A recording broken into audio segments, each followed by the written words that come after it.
안녕하세요. 성경 통독을 위한 성경개요 5번째 시간 민수기입니다. 민수기의 이름은 히브리 성경에서는 베미드바르로 되어 있습니다. 광야에서라는 의미입니다. 한글 성경은 백성들의 인구조사를 근거로 해서 민수기라 정했습니다. 두 번에 걸친 인구조사가 중요한 틀이 되기는 하지만 중간에 광야에서 방황하던 역사들을 거쳐 모압 땅에 이르게 되는 광야 여정기라 볼 수 있을 것 같습니다. 민수기를 이해하기 위해서는 크게 세 곳의 중요한 장소를 구분해서 이해해야 합니다. 시내산, 바란광야, 모압 평지 이렇게 되는 것이죠. 먼저 시내산은 1장부터 10장 10절까지 우리가 지난번 살펴본 출애굽기부터 레위기 이어서 연장선상에서 보면 되겠습니다. 그리고 바란광야는 시내산, 시내광야를 출발한 이스라엘 백성들이 바란광야를 거치는 동안 모압 땅에 이르기 전까지 훈련받는 기간입니다. 10장 11절부터 25장까지 기록되어 있습니다. 그리고 모압 땅 요단 동편에 이르러서는 26장에서 36장까지 가나안 땅에 들어갈 준비를 하면서 다시 인구조사를 하는 내용으로 되어 있습니다. 출애굽기에 나타난 지도를 이렇게 다시 보게 되면 맨 아래에 시내산이라는 부분이 있죠. 시내산을 중심으로 해서 다베랴, 기브롯, 핫다와 하세롯 그리고 바란광야의 가데스바네아 이렇게 이동을 했다가 그들이 다시 나중에 38년 동안 신광야에서 방황을 하게 되죠.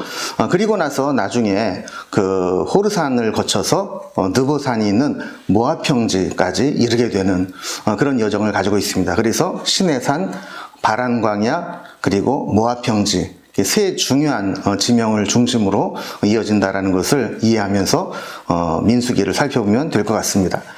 이제 민수기의 전체 구조를 도표를 통해서 설명을 드리겠습니다. 먼저 시내산에서 20일 정도 머무르면서 약속의 땅으로 출발을 준비하게 됩니다. 그래서 물론 1년 동안 시내산에 머물러 있지만 민수기가 시작되면서부터는 한 20일 정도 여정이 됩니다. 첫 번째 1장부터 4장까지는 인구조사를 하고 어떻게 진을 형성할 것인가에 대해 기록하고 있습니다. 그리고 5장부터 10장 10절까지는 이제 정결의식과 진을 거룩히 할 것, 이스라엘 백성들이 진 생활을 하게 되면서 어떻게 성결하게 살아갈 것인가 또 어떤 생활을 해야 될 것인가에 대해서 말씀을 주고 있죠. 자, 그리고 이제 그들이 10장 11절이 되면 구름 기둥이 떠올라 이동을 하게 되면서 이스라엘 백성들이 본격적으로 광야로 들어가게 됩니다. 그래서 광야로 들어가서 방황하고 훈련하게 되는 약 38년 동안 광야 시간이 시작되는 것이죠. 안타깝게도 그들은 이 38년 동안 계속해서 불평과 반역, 불순종의 역사를 반복하게 됩니다. 자, 그리고 이제 그들이 요단 동편 모압 평지로 이동을 하게 되고 그곳에 정착을 하게 되는 과정이 되어 있습니다. 가나안 입성을 위해 준비하는 것이죠. 26장부터 마지막 장까지 되어 있는데요. 먼저 26장부터 27장까지 보면 모압 평지에 도착한 이스라엘 백성들은 두 번째 인구조사를 하게 됩니다. 그리고 여호수아를 후계자로 지명하게 되죠. 자, 그리고 28장부터 30장까지는 다시 한번 절기와 제사에 대해서 그리고 하나님께 헌물과 서원하는 규례에 대해서 말씀을 주십니다. 그리고 31장부터 33장까지는 요단 동편에 도착을 하게 된 후에 미디안과의 전쟁을 하면서 요단 동편을 기업으로 얻을 수 있게 되는 과정이 기록되어 있습니다. 그리고 마지막 34장부터 36장까지는 가나안 땅에 입성할 준비를 본격적으로 하게 되면서 가나안 땅을 이렇게 정복해라 하는 명령을 다시 한번 되새기고 있죠. 자, 민수기를 우리가 백성들의 숫자를 기록한 인구조사라 이렇게 했다고 본다면 1차 인구조사와 2차 인구조사 이렇게 볼 수 있습니다. 1차 인구조사는 시내 광야에서 이제 이스라엘 백성들이 본격적으로 이동을 하기 전에 진을 꾸리고 지파별로 인구조사를 한 내용이 1차 인구조사입니다. 그리고 2차 인구조사는 출애굽 2세대들이죠. 이제 모압 땅에 모여서 가나안 땅에 들어가기 직전에 세워진 인구조사입니다. 그래서 1차 인구조사는 60만 3,550명, 2차 인구조사에서는 60만 1,730명. 그래서 40년 동안 약 820명 정도가 감소합니다. 근데 우리 주목해 볼 것은 시므온 지파가 아주 급격히 인구가 줄어들게 됩니다. 그 이유는 나중에 살펴보겠지만 25장에서 모압에서 여인과 음행한 사건이 있을 때 하나님께 심판을 받게 되는데 거기에 가장 많이 가담하고 또 심판을 받게 된 지파가 시므온 지파이기 때문에 가장 많이 인구가 감소했다. 이런 것들을 우리가 볼 수 있습니다. 자, 그리고 두 번째는 이제 진을 편성하고 행군을 하게 되는데 이스라엘 백성들이 이제 진을 치고 생활하는 데는 항상 성막을 중심으로 해서 생활을 하게 됩니다. 그래서 성막을 중심으로 해서 세 방향은 레위의 아들들 게르손, 고핫, 무라리 요 자손들이 성막을 둘러싸서 있고 그 다음에 그 레위 지파 또 아론의 자손들이 또 한쪽 동쪽을 맡아서 하고 있습니다. 자, 그리고 성막을 중심으로 해서 12지파가 각 방향별로 3지파씩 진을 치게 됩니다. 여기에는 선임 지파가 또 한 지파가 세워져서 3지파씩을 또 주관하게 되죠. 그래서 동쪽에 제1대로 이동을 할 때도 가장 먼저 가고 또 주도하는 지파가 유다 지파를 중심으로 유다, 이사갈, 스불론 이렇게 서게 되고 또 2대는 아래 선임 지파가 르우벤 지파고 르우벤, 시므온, 갓 지파가 됩니다. 그리고 3대는 에브라임을 중심으로 에브라임, 므낫세, 베냐민 지파가 되고 그리고 4대는 이제 단 지파를 중심으로 단, 아셀, 납달리 이렇게 있게 되죠. 성막을 중심으로 해서 이스라엘 백성들이 이렇게 진을 치게 되고요. 자, 그 다음에 이제 그들이 이동을 할 때는 어떻게 해야 되느냐? 이동을 할 때는 맨 앞에 레위 자손이 언약궤를 메고 언약궤가 제일 앞서가게 됩니다. 그리고 언약궤 뒤에는 유다 지파를 중심으로 한 이사갈, 스불론 지파. 그리고 그 다음에는 성막 물품을 이동하는 게르손 자손 또 무라리 자손이 성막에 물품을 들고 그 중간에 서게 되고 그 다음에는 이제 르우벤 지파를 중심으로 시므온 갓 지파가 그리고 그 다음에는 고핫 자손이 성막 또 가구들을 이동을 하게 됩니다. 그리고 그 다음에 나머지 에브라임 지파, 므낫세, 베냐민, 그리고 단, 아셀, 납달리 이런 순서로 가게 되어 있습니다.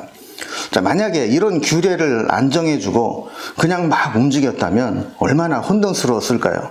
하나님은 이스라엘 백성들이 광야를 지날 때에도 하나님 말씀대로 순종해서 이러한 규례대로 하게 되면 혼란 없이 진을 치고 또 관리가 되고 또 이동할 때에도 혼란스럽지 않도록 이런 규정을 주신 것입니다.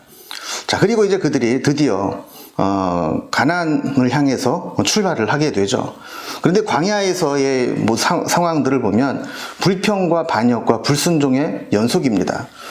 특별히 민수기 10장 11절 12절을 보면 둘째 해 둘째 달 스무날에 구름이 증거의 성막에서 떠오르매 이스라엘 자손이 시내 광야에서 출발하여 자기 길을 가더니 바란 광야에 구름이 머무니라 그랬습니다.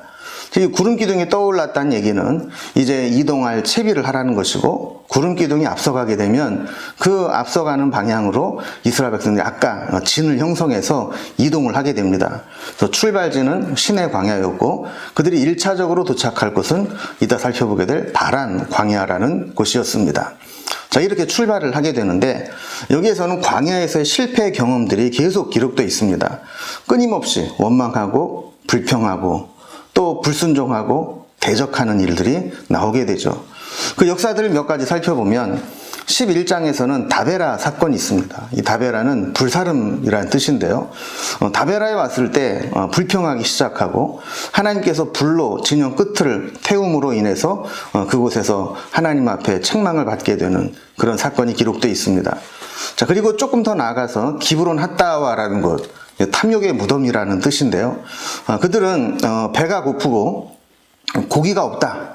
애굽에 있을 때는 그래도 고기를 먹었는데 이렇게 고기를 생각하면서 애굽으로 돌아가겠다 그랬을 때 하나님께서 또 진노하시게 됩니다. 12장에 오면 하세롯이라는 곳에 이르게 되는데요. 모세가 구스 여인을 취한 것을 꼬투리 삼아서 미리암이 모세에 맞서는 일이 있었죠. 그러다 나병에 걸리게 되고 또 모세의 기도로 이것이 또 회복되는 일들이 있었습니다. 13장과 14장에 오면 바란 광야에 드디어 도착을 하게 되고 그들이 특별히 거기에서 가데스 바니아라는 곳에서 정탐꾼을 보내게 되죠. 근데 결과는 10대 2가 되었습니다. 우리는 메뚜기와 같다. 그리고 저들은 우리의 밥이다. 이렇게 둘로 나눠지게 되는데 이스라엘 백성들은 10명의 정탐꾼의 부정적인 말을 듣고 불순종하게 됩니다. 그래서 이제라도 애굽으로 돌아가자 이렇게 들고 일어나게 되었고 하나님께서 저들을 멸하시겠다고 할 때 모세가 중보기도를 하게 됩니다. 하나님께서 그들을 멸하지는 않으셨지만 그 세대들은 만 20세 이상 된 자들은 약속의 땅에 들어가지 못하고 광야를 방황하다 죽게 될 것이라는 선고를 받게 되죠. 자, 이쯤 하면 이제 끝나야 되는데 16장과 17장에 보면 레위 지파 중에 고라 자손이 특히 고라와 다단과 아비람이 함께해서 반역을 일으키게 됩니다. 하나님께서는 이것을 심판하시면서 땅이 갈라져서 삼키게 하셨고 또 그들이 분향하러 모였을 때 250명이 불이 나와서 불살라 심판하시게 됩니다. 그리고 연병으로 동조한 자들을 심판하신 사건이 기록되어 있죠. 그리고 아론의 쌍난 지팡이를 보여주시면서 아론에게 부여해 주셨던 대제사장의 권위를 회복시켜 주십니다. 그리고 20장에서 또 가데스에 있을 때 목마르다고 다시 불평을 하게 됩니다. 하나님은 반석을 명하여 물을 내라 했는데 모세가 반석을 치면서 혈기를 부리게 되죠. 이 사건으로 인해서 모세와 아론 역시 가나안 땅에 들어가지 못하게 되는 책망을 받게 됩니다. 여기서 끝난 게 아니었습니다. 21장에 오면 호르마라는 곳, 호르산 근처에 오게 되는데요. 그래서 또 다시 저들은 더위와 또 힘든 여정 속에 불평을 하게 됩니다. 하나님께서 불뱀으로 심판을 하시게 되고 불뱀에 물려 죽는 자들을 구원하기 위해서 하나님은 놋뱀을 만들어 들게 하셨고 그것을 본 자는 살게 하셨습니다. 22장과 25장에 보면 그들이 모압에 거의 다 도착을 했을 때 모압 왕 발락이 발람을 이용해서 이스라엘을 저주하게 했죠.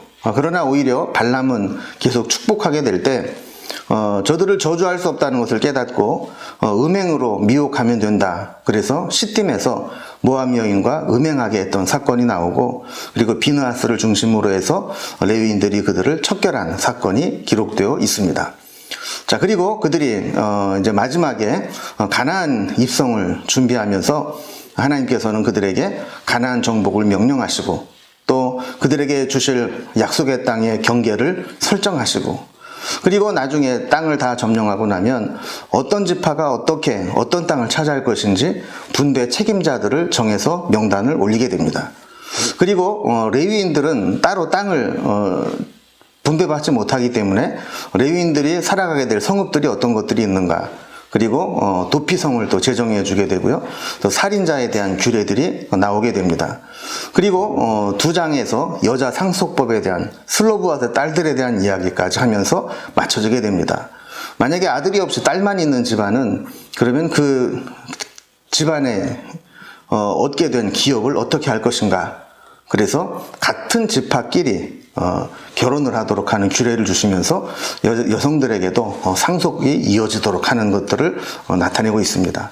자, 이렇게 민수기는 전체적으로 세 곳에서 중요한 일들이 있어지게 되었죠. 시내 광야에서 출발을 준비하면서 그리고 바란 광야까지 또 이동을 하고 모압 땅에 들어가기 전까지 방황하고 훈련하는 기간 그리고 모압 평지에 이르게 되었을 때 가나안 입성을 위해서 준비하는 과정 이런 구성으로 되어 있다는 것을 기억하시고 민수기를 읽으면서도 또 민수기에서 우리에게 주신 하나님의 귀한 은혜를 깨달을 수 있기를 바랍니다. 이제 다음 시간에는 모세오경의 마지막 신명기의 말씀으로 함께 찾아뵙도록 하겠습니다. 오늘도 수고하셨습니다.